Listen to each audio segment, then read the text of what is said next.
Tiga prajurit TNI yang bertugas sebagai pasukan penjaga perdamaian PBB di Lebanon gugur dalam serangan yang terjadi dalam 2 hari terakhir.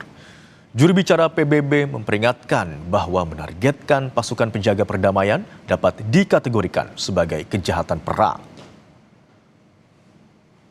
Satu prajurit TNI gugur pada hari Minggu di Taib. Sementara 2 prajurit TNI lainnya gugur pada Senin pagi di Bani Hayan setelah ledakan menghantam konvoi logistik pasukan penjaga perdamaian PBB. PBB telah meluncurkan penyelidikan untuk mengungkap asal-usul serangan tersebut. Juru bicara juga menambahkan bahwa dalam beberapa hari terakhir, pasukan penjaga perdamaian PBB di Lebanon menghadapi tindakan agresif, intimidasi, hingga ancaman. PBB pun mengecam keras insiden tersebut. Indonesian peacekeepers lost their lives in an explosion that hit a UNIFIL logistic convoy, destroying their vehicle near Bani Hayan in Sector East. 2 more peacekeepers were injured, 1 seriously. The origin of the explosion has not been determined.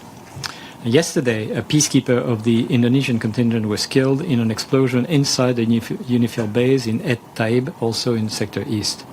Another peacekeeper was critically wounded and was evacuated to a hospital in Beirut.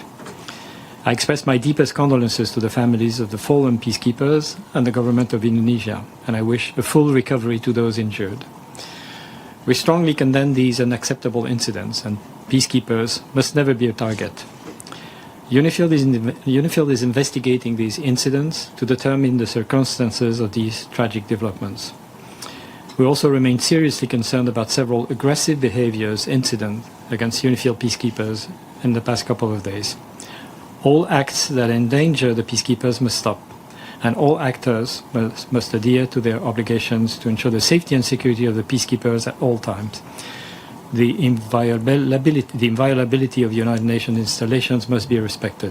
What we have seen clearly is an increased presence of the IDF, together with the strikes, of course, in different parts of Lebanon. Now, it's difficult for me to speculate on the final intent, because I cannot speak on behalf of the Israeli authorities, the IDF, certainly. I wouldn't pretend to do this, but based on what we're seeing, as well as several statements emanating from the Israeli authorities, and also the orders for evacuation of civilians, it certainly looks like we might end up with, I would call it an expanded buffer zone in southern Lebanon. Pihak keluarga masih menunggu kepastian pemulangan jenazah Praka Farizal Ramadan, prajurit TNI yang gugur di Lebanon Selatan. Farizal tergabung dalam Satuan Tugas Kontingen Garuda Konga Divisi United Nations Interim Force in Lebanon atau UNIFIL. Karangan bunga dari berbagai tokoh nasional dan tokoh setempat berdatangan di rumah duka Praka Farizal Ramadan di Pedukuhan Ledok, Sidorejo, Lendah, Kabupaten Kulon Progo, Yogyakarta. Praka Farizal merupakan anggota TNI yang gugur dalam misi menjaga perdamaian di Lebanon. Di rumah duka, tetangga berdatangan untuk melayat. Mereka menyampaikan bela sungkawa langsung kepada keluarga Praka Farizal.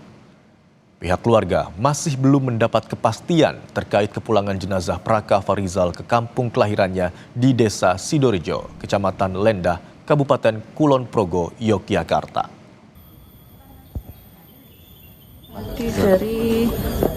Dari Koramil, katanya Rabu apa belum jelas.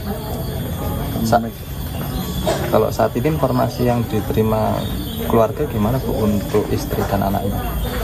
Tadi malam itu video call kan, saya nanyakan cucu. Terus pulangnya kapan? Katanya nunggu tiket. Tiketnya kan kemarin belum dapat gitu. Berarti akan ke sini ya Bu ya untuk menantinya Bu? Iya. Bu, untuk pemakaman di TPU sini atau di Taman Makam Pahlawan sih Bu? Di di sini. Kenapa Bu alasannya Bu? Ya, Lebih ya, dekat gitu atau lebih dekat biar sama kakeknya, keluarganya.